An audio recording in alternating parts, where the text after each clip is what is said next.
ایک ملک میں ہم گئے، وہاں پہ عورتیں برائے نام کپڑے پہنتی ہیں، برائے نام کپڑے، بس یوں سمجھیں کپڑے ہیں ہی نہیں، برائے نام کپڑے. اور زنا عیب نہیں، شراب عیب نہیں. نوجوان لڑکیوں کے ہاتھوں میں شراب کی بوتلیں ہوتی ہیں اور وہ گھوم رہی ہوتی ہیں. جو یہاں کے اور دوسرے غریب مسلم ممالک کے مسلمان وہاں کمانے کے لیے، کاروبار کرنے کے لیے، محنت مزدوری کے لیے گئے ہوئے، وہ بھی وہاں کی لڑکیوں کے ساتھ برس ہا برس سے زندگی گزار رہے، بچے بھی ہو گئے، نکاح کرنے کی بھی زحمت نہیں ہوئی ان کو.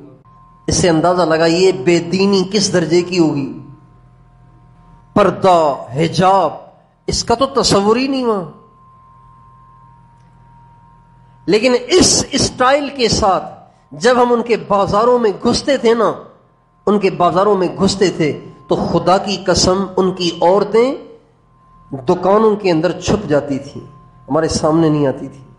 ایک عورت نے مجھے کہا، ایک لڑکی نے، ہم ایک دکان پہ گئے تو ایک نوجوان بیٹھا ہوا تھا، اس سے ہم نے دین کی بات کرنا شروع کی. اس کی دکان پہ ایک کرسچن لڑکی بھی تھی، کرسچن لڑکی بھی تھی.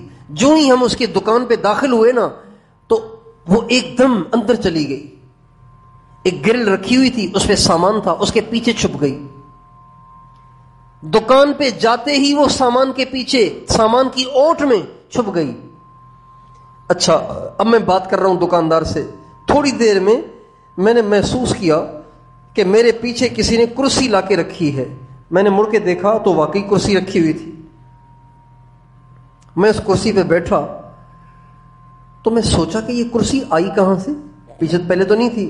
میں نے پیچھے مڑ کے دیکھا تو وہ جو لڑکی ایک دم سامان کے پیچھے چھپ گئی تھی، وہ دوسری طرف سے پھر کے آئی اور میرے پیچھے سے کرسی رکھ کے ایک دم دوبارہ اندر چھپ گئی.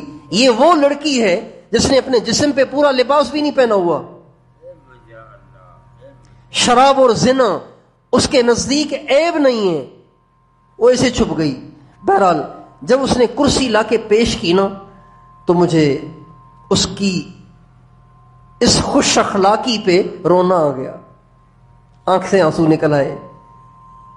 اس بات کو سوچ کر کہ مجھے ابھی کھڑے کھڑے 10 منٹ ہوئے ہوں گے، 15 منٹ کھڑے ہوئے ہوں گے، تو میرے 15 منٹ کھڑے ہونے پر جو مجھے مشقت آئی، وہ مشقت اس لڑکی سے برداشت نہ ہوئی اور وہ ادھر سے پرلی طرف سے گھوم کے لا کر میرے لیے اس نے کرسی رکھی ہے. تو جب یہ اس حال میں دنیا سے جائے گی اور کروڑوں سال دوزخ میں جلے گی تو میں کیسے برداشت کر لوں؟ تو میں نے دکاندار سے کہا، آپ اس لڑکی سے کہیں میں آپ سے بات کرنا چاہتا ہوں. ہم لڑکیوں سے بات نہیں کرتے، مردوں عورتوں سے بات نہیں کرتے، لیکن اس سے کہو میں آپ سے کرنا چاہتا ہوں. جب اس نے اس سے کہا نا تو وہ ایک دم قریب آ گئی، اوٹ کے اندر سامان کے پیچھے، لیکن ذرا قریب آ گئی. اتنی قریب آ گئی کہ میری آواز اس کے پاس جا رہی تھی، اس کی آواز میرے پاس آ رہی تھی. میں نے اس سے بات کی، میں نے کہا دیکھو دنیا میں ہمیشہ نہیں رہنا، ایک دن مر جانا ہے، اور مرنے کے بعد ہمیں کچھ کام نہیں آئے گا. اللہ کو راضی کریں گے تو پھر ہماری دنیا بھی اچھی ہوگی، آخرت بھی اچھی ہوگی. اللہ ناراض رہے گا تو ہماری دنیا بھی خراب ہوگی، آخرت بھی خراب ہوگی. مرنے کے بعد ہم مر کے ختم نہیں ہو جائیں گے. جہنم ہے، جنت ہے، فرما بردار جنت میں جائیں گے، نافرمان جہنم میں جائیں گے. یہ میں نے موٹی موٹی اس سے بات کی. جب میں بات کر چکا تو وہ مجھے کہنے لگی، یو آر لائک جیسس. آپ تو حضرت عیسیٰ علیہ السلام مجھے لگ رہے ہیں، آپ تو ایسے لگ رہے ہیں جیسے حضرت عیسیٰ. آپ حضرت عیسیٰ ہیں کیا؟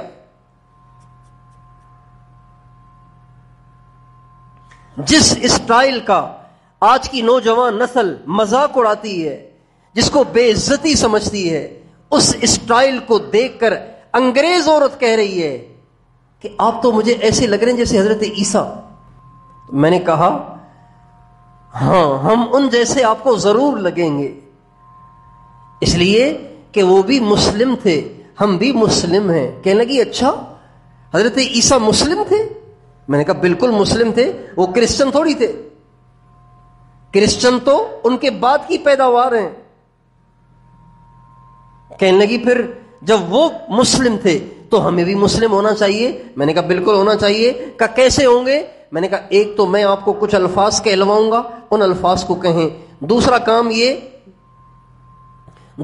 یہ کہ آپ زنا سے توبہ کریں، شراب سے توبہ کریں، یہ دو باتیں۔ تیسری بات یہ کہ آپ شادی کر لیں، کسی مسلم سے شادی کر لیں، اور اگر کوئی مسلم آپ کو قبول نہ کرے تو آپ ایسے ہی صبر کریں، برائی سے بچتی رہیں، اللہ آپ کو اس کا اجر دے گا۔ اسی وقت وہ لڑکی کلمہ پڑھ کے مسلمان ہو گئی۔